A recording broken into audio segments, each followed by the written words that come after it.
Paz, estamos aqui, queridos, pela misericórdia de Deus, para trazer a lição de número 7 da nossa Escola Bíblica Dominical de Adulto. O nosso tema hoje é a responsabilidade individual. Inclusive eu quero ler aqui o texto de Ezequiel 18:20, que é o texto áureo da nossa lição. E diz assim: a alma que pecar, essa morrerá. O filho não levará a maldade do pai, nem o pai levará a maldade do filho. A justiça do justo ficará sobre ele, e a impiedade do ímpio cairá sobre ele. Está em Ezequiel 18:20. A verdade prática mostra, para além da responsabilidade individual, a palavra de Deus se posiciona contra o fatalismo. Isso é, contra a ideia de que tudo está determinado por um rígido destino. Tu nasceu para ir para o inferno, não tem jeito você querer ir para o céu, não. Isso aí é o fatalismo. É uma das coisas que não tem nada a ver com a palavra de Deus. Então vamos lá. Como eu estou fazendo em todas nossos estudos, desse último trimestre, aqui é o meu penúltimo lançamento, o jejum que funciona, o jejum bíblico. Isso aqui você vai entender, na verdade, o que é o jejum bíblico, entendeu? A diferença que existe, o jejum que as pessoas fazem por aí e o jejum bíblico. Isso aqui explica muito bem, tá bom? Todos que têm adquirido esse livro, em qualquer parte do Brasil, têm enviado pelo correio, e eles têm me agradecido que esse livro tem sido bênção para a vida deles, entendeu? E também o batismo com o Espírito Santo, o batismo pentecostal, o batismo com evidência de falar em línguas. Esse livro também, de 164 páginas, tem sido bênção para a vida de muita gente, tem entendido a coisa como é, entendeu? Aí como que você consegue esse livro? Meu zap vai estar aí na descrição, mas eu vou falar aqui. 21, Rio de Janeiro, 994-62-7762, tá bom? Então, você liga para o meu zap, conversa comigo, que a gente vai dar todas as dicas para que esse livro chegue na tua casa, nas tuas mãos, aonde, qualquer parte desse Brasil, até no estrangeiro, tá? Então, é só você ligar para mim, ok? E também, se você não se inscreveu em meu canal, e está me vendo aí pela primeira vez, obrigado pela honra, de estar aí no meu canal. Mas se inscreva no meu canal, deixa o seu like se você gostar do vídeo, entendeu? Dá um toque no sininho para receber novos avisos de vídeos, notificações. E se você quiser, meu canal tem quase 500 vídeos. É só você tocar na foto ou no nome do canal e vai abrir lá todos os vídeos. Você toca na palavra vídeo, aí você vê o vídeo que você quiser, entendeu? E isso aí é bênção de Deus, entendeu? Você quer se inscrever também, não se inscreveu ainda? Muita gente não entende bem, pensa que tem que escrever alguma coisa. Não, inscrever é só, tem do lado direito aí, tem a palavra inscrever. Toca ali, você está inscrito. Muda de inscrever para inscrito, entendeu? Ok? E nós temos, sendo o nosso canal monetizado, você tocar, você assistir os vídeos de comercial, de propaganda, você nos ajuda na monetização. Sendo o nosso canal monetizado, o YouTube abençoa a gente financeiramente se você assistir os anúncios, tá bom? Assiste os anúncios aí, dá uma força pra gente, tá bem? Então vamos lá. Vamos deixar a conversa para lá e vamos entrar aí para a nossa lição abençoada, entendeu? O ponto de partida, a lição está de leitura bíblica em classe, ela está em Ezequiel, capítulo 18, verso 20. Bem, você já deve ter ouvido nas igrejas que a salvação é individual, certo? E cada um vai dar conta de si mesmo, isso é verdade, entendeu? Então, é muito comum, isso aí você já ouviu, quem aceitou Jesus já entende, salvação individual, cada um vai dar conta de si mesmo, ok? Então é isso que nós vamos estudar, certo? Não adianta querer entregar a tua salvação na responsabilidade de outro. Você é responsável pela tua salvação. E como eu posso me salvar? Aceitando Jesus como Salvador. Então vamos lá. Uma máxima equivocada, né? O ditado popular: os pais comeram uvas verdes, né? E os dentes dos filhos se embotaram. Então, isso se baseava numa interpretação equivocada sobre o terceiro mandamento. Quando a Bíblia fala da maldição até a terceira, a quarta geração, é daqueles que desobedecem a Deus, porque o pecado vai acompanhando a vida da pessoa. E o que dá brecha para o diabo é o pecado. Quando Paulo escreveu, não dê lugar ao diabo, ele está dizendo, não peque. Você pecou, você está debaixo de maldição, maldição do pecado. Quando Adão pecou, o que Deus falou para Adão? Maldita é a terra por tua causa. Então, a maldição ela é decretada no pecado devido à desobediência do homem. Entendeu? Então, esse negócio ali no terceiro mandamento, que a maldição ali acompanha ali até a terceira geração, mas isso é para quem vive no pecado. Se a pessoa vive no pecado, é a primeira geração, segunda, é terceira, é quarta, é quinta, a vida toda vai ter maldição naquela família. Por quê? Porque tem pecado, tem desobediência. E aonde tem isso, Deus está longe disso. Entendeu? Então a maldição vem, vem normalmente. Entendeu? Porque o pecado, eu repito, é brecha para o diabo. E aonde tem diabo, tem demônio, é maldição pura. Mas para o que obedece, não. A pessoa aceitou Jesus, toda maldição é quebrada. A Bíblia diz, se alguém está em Cristo, nova criatura é, as coisas velhas já passaram, tudo se fez novo. Ah, mas a pessoa foi salva e está cheia de problemas, tá, consequência. A vida das pessoas não muda de repente, entendeu? Não adianta. Tem pessoa que ele não está amaldiçoado, ele aceitou Jesus, está tentando parar de fumar, de beber, não é maldição. Ele está precisando de libertação. E a Bíblia diz o quê? Se o Filho vos libertar, verdadeiramente serei livre. Então é preciso entender isso, entendeu? E ninguém vai levar pecado de ninguém. Se o pai é crente e o filho não é, o pai não vai afetar a vida do pai. A não ser os problemas da pessoa não salva, mas não vai afetar a salvação dele, entendeu? Então isso aí a gente tem que entender, entendeu?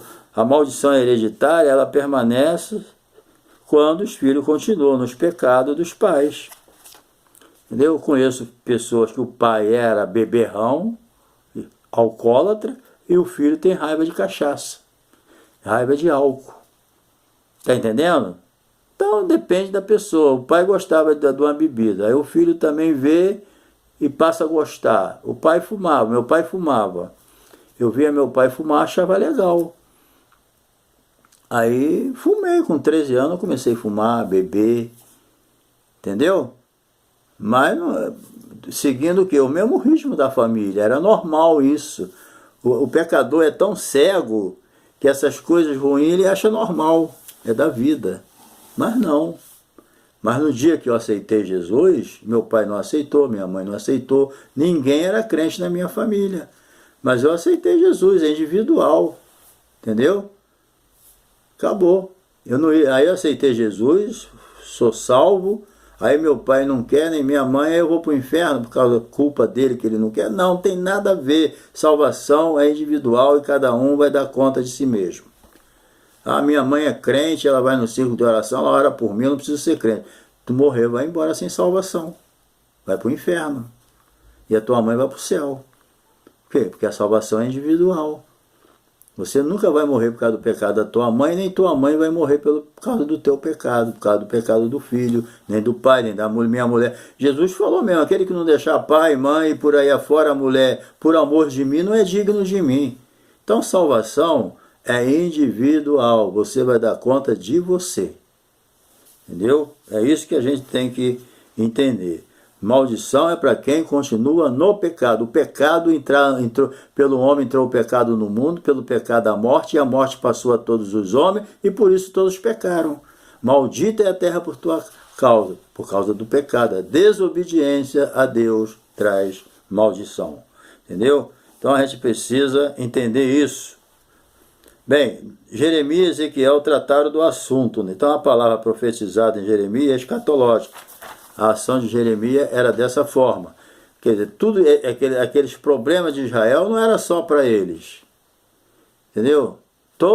Dali para frente, todos que agissem daquela maneira era o mesmo problema. Qual é o grande problema do homem? É o pecado, é amar o mundo. Entendeu? O problema em nosso tempo, a doutrina das uvas verdes e dentes embotados, que predominou no imaginário popular, né, de Israel, tudo isso é para se desculpar, né? Porque o ser humano ele gosta de botar a culpa nos outros. Está entendendo? Tem pessoa que peca e ele culpa alguém. Não, eu pequei por causa da minha mulher, pequei por causa do meu marido, pequei por causa dos meus filhos que me perturbam, pequei por causa do meu patrão. Entendeu? Pequei por causa do meu vizinho. Não pecou por causa de nada disso, cara. Tu pecou porque tu é pecador. Às vezes eu quero botar a culpa em alguém também, mas, né? Quando Deus chamou Adão veja só o que o pecado faz, né? Quando Deus chamou a atenção de Adão, quando ele pecou, ele não assumiu a culpa, não. Ele falou, a mulher que tu me deste. Jogou a culpa em Eva. Eva obrigou ele a comer a fruta? Não, ele comeu porque quis. Entendeu? Daí Eva também não assumiu a culpa, não. Botou a culpa no diabo.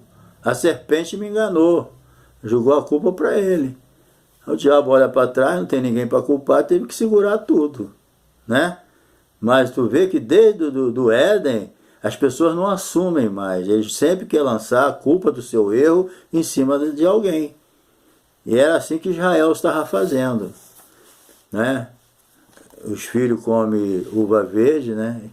Os pais e os filhos é que pagam o pato. Não pode, entendeu? Então, veio em parte o cardápio doutrinário de um movimento infiltrado em algumas igrejas conhecido como batalha espiritual. Então, essa batalha espiritual, não estou generalizando, né? Quando a pessoa está ajudando uma pessoa a se libertar, é muito bom um trabalho na igreja de batalha espiritual, quando a intenção é você levar a pessoa a entender que ele é culpado dos erros deles. Ele não está ali para se libertar de um pecado do pai, um pecado do avô, lá em 1800, nada disso. Ele não vai lá para se libertar do pecado de ninguém.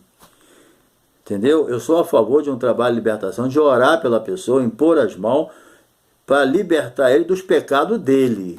Não do pecado do pai, da mãe, nada disso. Aí, pecado da mãe, a mãe vai dar conta. Nunca vi isso na Bíblia. Entendeu? Isso aí, muita gente pega esses versículos aqui, mas porque não entende ele, que isso aí era a ideia do povo, não era uma doutrina de Deus.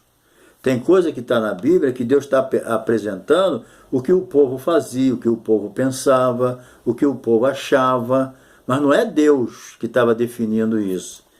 E muita gente lê de uma forma desavisada, não presta atenção e acha que isso que o povo estava repetindo algo que vinha de Deus. Não, isso aí não tinha nada a ver com Deus, é invenção do povo. Entendeu? E a gente precisa entender isso, entendeu? Que Deus não deseja a morte. Ele diz muito claro aqui, ó, a alma que pecar, essa morrerá. A alma, a pessoa, que é pessoa.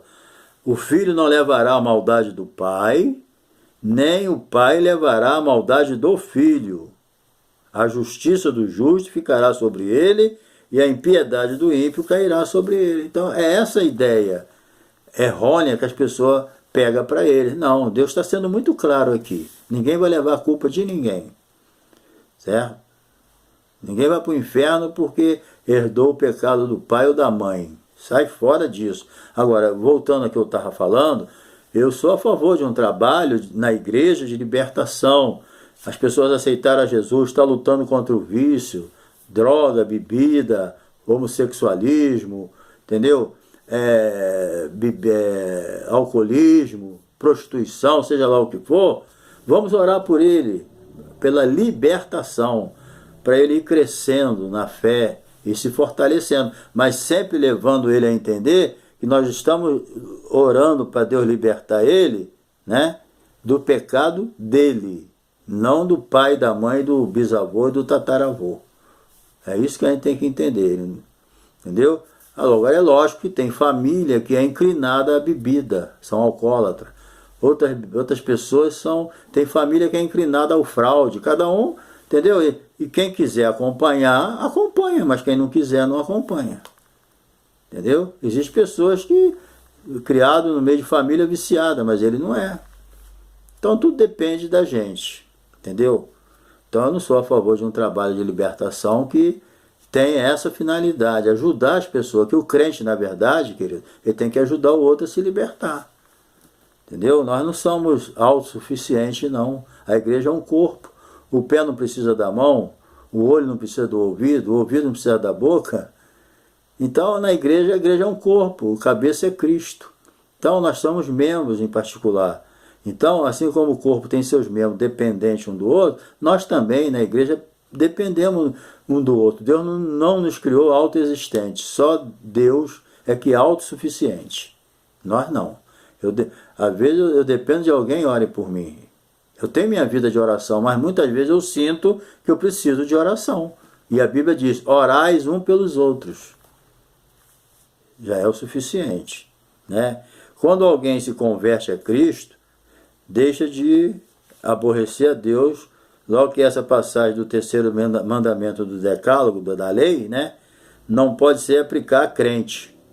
Porque se alguém está em Cristo, nova criatura é, as coisas velhas já passaram, tudo se fez novo. Ou a gente acredita nessa palavra ou não acredita. Quem nasceu de novo, Deus tem maldição para o velho homem, mas para o novo homem em Cristo Jesus, Deus não tem maldição não, tem bênção. Entendeu? Entenda bem. Vou repetir, Deus não tem maldição para o novo homem, para a nova criatura em Cristo Jesus. Você morreu pelo pecado, certo? Foi sepultado no batismo, quando sai da água, simbolicamente, ali você é uma nova criatura. Isso já aconteceu, o batismo só ratifica. Entendeu? Se você batizar alguém que não nasceu de batismo, não salva ninguém. Se você batizar alguém que não nasceu de novo, ele não se batizou, ele tomou um banho. Porque o batismo é para quem nasceu de novo, para simbolizar o que já aconteceu. Quando a pessoa morre, ele tem que ser sepultado. É o batismo, ele entra dentro da água. Quando ele sai, ressuscitou. Agora ele não pertence mais à lei, ele não pertence mais a ninguém, ele pertence a Cristo. Ele está em Cristo agora. Entendeu? Está lá em 2 Coríntios, capítulo 5, verso 17. Você que é crente, você não é mais aquele velho homem, você agora é uma nova criatura. Sempre dando conta de você mesmo. Entendeu? Sobre a salvação para todos os seres humanos. Bem, a esperança para o pecador, lógico. Deus amou o mundo de tal maneira que deu seu Filho único, unigente, para que todo aquele que nele crê não pereça, mas tenha vida eterna. Então, para que o sacrifício de Jesus tenha, né, utilidade na tua vida, você tem que crer, para que todo aquele que nele crê não pereça. O sacrifício de Jesus é inútil para quem não crê, porque Deus não tem promessa para incrédulo. A promessa de Deus é só para quem crê. Você examina a Bíblia não tem promessa para quem não crê. Entendeu? Agora, quem crê tem promessa. Então, quem crê e for batizado será salvo. Quem não crê já está condenado. Entendeu? O batismo não é para salvo, mas todo salvo tem vontade de se batizar. Isso é colocado pelo Espírito Santo. Se você é uma nova criatura em Cristo Jesus, o Espírito Santo habita em você. E a Bíblia diz, né? Não sabeis vós que o teu corpo é o templo do Espírito Santo, que o Espírito de Deus habita em vós, que não sois de vós mesmo, então glorificai a Deus no vosso espírito, no vosso corpo, ao qual pertence a Deus. Está lá em 1 Coríntios, capítulo 3 e capítulo 6 de 1 Coríntios. Entendeu? Que é o versículo também, é muita moleza também, né? Vai lá, abre no 3 e no 6, ok? Então, acabou, você agora já era, o Espírito Santo habita em você, e ele vai colocar dentro de você o desejo de batizar. Esse negócio de sou crente, mas não preciso batizar, sai fora disso. entendeu? É ordem de Jesus. Quando Paulo falou, né, que ele não foi chamado para batizar, porque batismo não é uma chamada. Batismo é uma consequência de um ministério que ganha alma para Jesus. Se você ganha alma para Jesus, ele aceitou Jesus, ele é salvo, ele vai ser batizado nas águas. Então, não existe chamada para batismo. Paulo estava explicando ali, era outra coisa, né? Que se alguém batizasse o outro, essa pessoa passava a pertencer a ele. Se Paulo batizasse, na cabeça dos outros, aquelas pessoas passavam a pertencer a Paulo. Se Pedro batizasse, quem Pedro batizasse passava a pertencer a Pedro. Então, Paulo estava quebrando essa coisa maligna. Inclusive ele falou, quem sou eu? Quem é Pedro? Ninguém é nada. Entendeu? Então é isso. Então, essas coisas acontecem. Então, essa ideia é muito clara no capítulo inteiro, certo? A vontade de Deus é a salvação de todos os seres humanos. Lá em Timóteo, capítulo 1, 1 Timóteo, capítulo 2, verso 4, está escrito, né? Que é da vontade de Deus que todos os homens sejam salvos e cheguem ao pleno conhecimento da verdade. É da vontade de Deus que todos os homens sejam salvos. Se todos os homens não são salvos, é porque rejeitaram. Entendeu? Paulo mesmo escreveu, a fé não é de todos, a pessoa rejeita. Deus deu ao homem a capacidade de decisão. Sem o Espírito Santo, ninguém se converte. Mas a pessoa pode resistir ao Espírito Santo. Entendeu? A Bíblia fala que Jesus disse que o Espírito Santo convence o homem do pecado, da justiça e do juízo. Entendeu? Então o Espírito Santo, ele convence o pecador. Agora ele pode resistir. Estevão, no seu discurso, ele falou, vós sempre resistir ao Espírito Santo. Acabou. Entendeu? Porque Deus não quer ninguém lá no céu obrigado, não. Tem que se converter, mas tem que ser de livre e espontânea vontade. Agora, sem o Espírito Santo não tem conversão. Conversão fora do Espírito Santo é enganação. Entendeu? Sai fora de salvação sem o Espírito. O Espírito Santo é uma força ativa. Sai fora disso. Entendeu? O Espírito Santo é a terceira pessoa da Trindade. Certo? Trindade aqui é Pai, Filho e Espírito Santo. Ok? Então a responsabilidade é individual. Duas situações aqui, o profeta explica com clareza, né, segundo a Bíblia, né, em relação aos seres humanos. Se o pecador abandonar a vida cheia de pecado, todo tipo de maldade, iniquidade, é perdoada. Entendeu? O cara pode ter até se desviado, atendeu o chamado de Deus, fez igual o filho pródigo, né? Quantos filhos empregados do meu pai lá comem do bem e do melhor, eu estou aqui comendo esse lixo, né? Levantar-me-ei e irei ter com meu pai. De quem foi a decisão? Foi dele. O pai nem foi atrás dele. Ele foi embora porque quis, né? Isso não está dizendo que a gente não vai buscar os desviados e ajudar eles. Não é isso. Essa parábola aqui mostra que a responsabilidade é individual. Eu irei, né, ter com meu pai. Levantar-me-ei e irei. Foi. Né? E chegou lá, o pai recebeu ele. Entendeu? Mas quem teve que tomar a decisão foi ele. O pai não foi lá, não. Isso ensina o quê?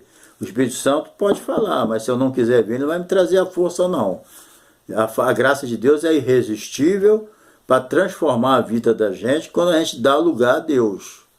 Mas pode dar lugar ao diabo. O que Paulo escreveu? Não dê lugar ao diabo, falando para crente. E se der lugar ao diabo, o que a Bíblia diz lá em 1 Timóteo, capítulo 4, verso 1? Né? A Bíblia diz que nos últimos tempos, o Espírito Santo, né? O Espírito Santo que falou que nos últimos tempos alguns se apostatarão da fé por dar ouvido aos espíritos enganadores e doutrinas de demônio. O que é dar ouvido? É dar atenção. Querido, não dá atenção para heresia, não dá atenção para mentira. Cuidado, um pouco de fermento leveda toda a massa. Às vezes a pessoa, um pecadinho assim, um pecadinho ali, ele é envolvido e não tem mais força para sair. Ele passa a amar o pecado. E a Bíblia diz, não ameis o mundo, nem o que o mundo há. Porque tudo que há no mundo é concupiscência da carne. Entendeu? soberba da vida, essas coisas nojentas que nos prende. A fascinação das riquezas, do mundo, da liberdade de pecar, que não deixa de ser uma prisão. A verdade mesmo é em Cristo. Entendeu? Então a gente tem que entender. Agora, qualquer tipo de pecado que você cometer e se arrepender, Deus te perdoa. Não tem pecadinho nem pecadão. Existe consequência de pecado dependendo. Tem pecado que não vai trazer grandes consequências. Mas tem pecado que vai trazer consequências muito fortes. Mas mesmo assim Deus perdoa. A consequência é contigo. Né? Tem muitas bobagens que a gente faz que não desaparece. Aí a maldição não. São consequências e a pessoa precisa de libertação. E tem pessoas que é liberto rápido. Hoje outros demoram mais um pouco. Mas não é maldição. Num sentido hereditária. É maldição ali, é do pecado que está atormentando a vida da pessoa. Então o profeta explica isso com clareza, entendeu? Agora, o oráculo divino também, né, se você se arrepender, eu já disse, acabou, não tem problema, Deus te perdoa. Mas, se pelo contrário, o justo se desviar, o cara está na igreja bonitinho, né? Mas se desviar da sua justiça, cometer injustiça e iniquidade, conforme todas as abominações que faz o ímpio, de toda a sua justiça que tiver feito, não se fará memória da sua transgressão com que se transgrediu, e o seu pecado com que pecou, neles morrerá.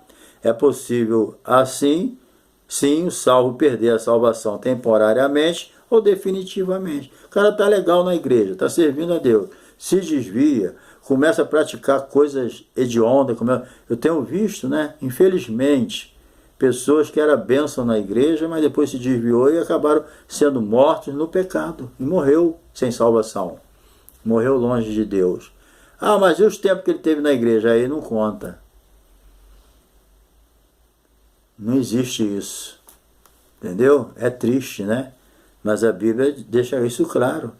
A pessoa pode perder a sua salvação temporariamente, afastado de Deus, e voltar. Mas ele pode perder definitivamente quando ele não volta mais. Morre sem salvação. Não se iluda com esse negócio. Não. De uma vez salvo, salvo para sempre. Não tem isso na Bíblia. Ah, ninguém pode livrar da minha mão. Lógico. Mas a pessoa pode sair da presença de Deus. Eu nunca vi Deus mandando ninguém embora, servindo a Ele. Mas eu já vi muita gente sair fora. Eu nunca vi Deus, não, meu filho, não vai não, fica comigo, ou ficar muito, não, Deus não faz não, quer ir, vai. Você lembra quando Jesus, no capítulo 6 de João, do Evangelho de João, muita gente começou a abandonar Jesus. Ah, Jesus, capítulo 6, né? Dura esse discurso. Ah, não dá para te ouvir mais não, tu tá pegando muito pesado. Né? Não tem gente assim na igreja que só gosta de mensagem light, né? Vê uma mensagenzinha para ajudar o pobre do irmão, mas ele, não, isso é muito pesado, eu não fico aqui não. Ih, Deus, não, tem que ser mensagem boa, não pode mexer no meu pecado não, que isso? Aí vai embora, não quer ficar. Aí vai, se enterra no pecado e não volta mais. Aí o que Deus vai fazer? Lembra? Então, quando Jesus estava pregando aquele sermão, acharam pesado demais e foram embora. Aí Jesus caiu de joelho, oh papai, eles foram embora, o que vai ser de mim? Não, Jesus surpreende todo mundo, foi todo mundo embora. Aí ele olha para os 12 dele e fala, e vocês, querem ir embora também não?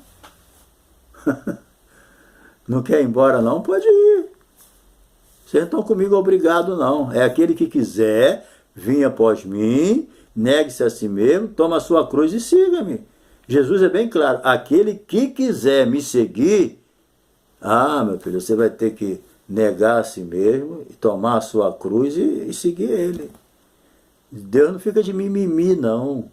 O que eu posso fazer para você ficar comigo? Deus fala isso?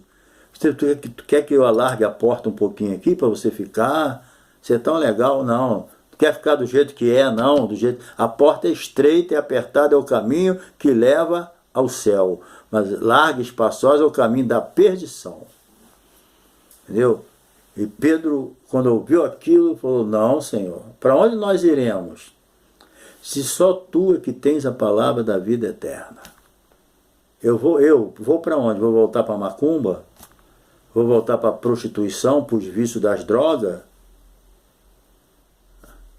Não, eu vou dizer igual Pedro. Para onde eu irei? Se só tu, Jesus, é que tem a palavra da vida eterna. Então, isso é individual, querido. Ninguém vai me salvar, não. Só quem vai me salvar é Jesus. Entendeu? Só. Mas se eu entrar pela porta estreita. Entendeu? Então, muito cuidado com esse negócio. Entendeu? A gente precisa entender que essa obra é de Deus. Tanto os exilados na Babilônia como que estavam em Judá, em Jerusalém, acreditavam ou se justificavam numa ideia falsa que estavam pagando pelos pecados dos pais, mesmo depois da destruição de Jerusalém. Veio o juízo, eles foram levados por Nabucodonosor para Jerusalém, mas mesmo lá eles não assumiram o pecado deles. Não, eu estou sofrendo por causa do meu pai, eu estou sofrendo por causa da minha mãe, estou sofrendo por causa dos meus antepassados. Querido, por causa do meu bisavô, tataravô e tatatatá. Querido, isso é uma desculpa que para Deus não resolve. Eu vou ter que bater nessa tecla. Nós somos responsáveis pelos nossos pecados. E lá diante do juízo de Deus eu vou dar conta de mim se eu não me converter. Entendeu? Então, esse texto aí torna claro o pensamento bíblico da responsabilidade individual e direta. Entendeu? Vamos lá. Sobre a relação de Israel, a pergunta retórica. Na verdade, são duas. Não é o caminho direito? Não são os vossos caminhos torcidos? A pergunta de retórica. Mas a resposta trata de uma afirmação em forma de pergunta. É o que Deus afirma nessa passagem. Entendeu? Vamos lá. Sobre a justiça. Ezequiel deixa claro, mais que o sol do meio-dia, que a lei da responsabilidade é individual, é justa e está de acordo com os atributos divinos. Então, esse atributo aqui, ele é manifesto no castigo do pecador. Tem castigo, gente, não tem jeito. Agora, o castigo é o quê? É consequência do erro da pessoa. Entendeu? Um cara é preso por causa do mal que ele fez. Né? Aí ele, lá na cadeia, ele está num lugar lá terrível. Então, é um castigo pelo pecado dele. Ele escolheu aquele lugar. Entendeu? Então, esse atributo é manifesto no castigo do pecador, na premiação do justo, o qual recompensará cada um segundo as suas obras. Então não fica bem um cara que vive direito, obedecendo a Deus, né, ficar junto com o desobediente na eternidade. Na cadeia, o cara fica justo com quem é igual a ele. Não fica bem pegar uma pessoa que vive decentemente e colocar lá junto com ele, não. Então, a mesma coisa, na eternidade, o justo vai ficar separado do injusto. É a recompensa do justo, pela sua justiça. Entendeu? Então, a Bíblia declara que somente Deus é justo, considerando a justiça como atributo no sentido absoluto. Deus é juiz, Ele é justo. Entendeu? E Deus não deixa de praticar a justiça por causa do amor. Porque hoje tem uma teoria aí de que Deus é amor. Deus vai salvar até o diabo. No final, Deus salva todo mundo, até o diabo. Isso é uma mentira do diabo. Entendeu? Que ele já está condenado. Lê lá em Apocalipse que o diabo vai ser lançado no lago de fogo. E a Bíblia ainda diz assim: todo aquele cujo nome não está escrito no livro da vida será lançado no lago de fogo, aonde já está Satanás e seus anjos. O inferno foi criado por diabo, para o diabo e seus demônios. Mas quem não tiver o seu nome escrito no livro da vida, rejeitaram a Deus, morreram sem salvação, eles vão para lá, para onde está o diabo. Está isso lá no capítulo 4, 24 de Apocalipse, de Mateus, e também no livro de Apocalipse, no final. Entendeu? Então, o arrependimento, a pessoa, através do arrependimento, ele conhece a justiça e a misericórdia de Deus. Deus não deixa de castigar, de praticar a justiça por causa do amor. Talvez uma mãe vê um filho merecendo um castigo, mas ela não pratica a justiça às vezes por causa do amor. Fica sensibilizada, aquela peninha, e bababá, e o filho continua cada dia pior. Por quê? Porque a mãe não praticou a justiça, nem o pai, entendeu? Por causa do amor. Mas Deus é diferente. Deus, os atributos morais dele são amor, justiça, né? E ele não deixa de praticar a justiça por causa do amor. Inclusive, a justiça de Deus é um ato de amor para quem não pratica o mal. Entendeu? Quando Jesus morreu na cruz, ele morreu porque Deus amou o mundo. Mas também Jesus praticou a justiça. Como? Jesus morreu pelo meu pecado. O meu pecado não está impune. Deus não passou a mão por cima. Tá bom, Adão pecou, vou deixar para lá. Não. Vou salvar. Não. Jesus veio e pagou o pecado. Ele foi o nosso substituto. Você é salvo porque Jesus morreu no seu lugar. Então, Deus amou o mundo, então o que ele fez? Praticou a justiça, levando Jesus a morrer pelos nossos pecados. Então lá na cruz estava o amor e a justiça junto. Entendeu? Então a coisa de Deus não é bagunçada não, não é assim não. Entendeu? Então a resposta a cada um, Cristo deixa claro também que mesmo o ímpio, na sua impiedade, deixando o pecado, se voltando para praticar a justiça, tem perdão. Todos precisam de arrependimento, buscar o perdão de Deus e não abusar e não acusar Deus de nada. Não adianta culpar Deus de nada, também não resolve. Entendeu?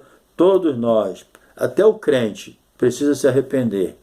Quantos crentes pecam, falam mentira, né? Você vê muito crente mentindo, falando mentira e deixando para lá. Está entristecendo o Espírito Santo. Entendeu? Então, querido, lembre-se sempre, eu vou encerrar essa lição dizendo, essa história se repete em nossos dias, porque a tendência dessas pessoas é culparem a Deus pelas suas mazelas. Devemos levar a palavra de Deus a essas pessoas, pois nenhuma felicidade pode ser plena sem Jesus. Tem gente dizendo, foi Deus que quis. Ele faz uma bobagem na vida terrível, peca, foi Deus que quis. Acontece um problema sério, foi Deus que permitiu. Deus permitiu, mas quem praticou foi você. Não foi Deus, não. Tá bom? Então, lembre-se, cada um vai dar conta de si mesmo. Não adianta botar a culpa em ninguém. Tá bom? Então, Deus te abençoe, né?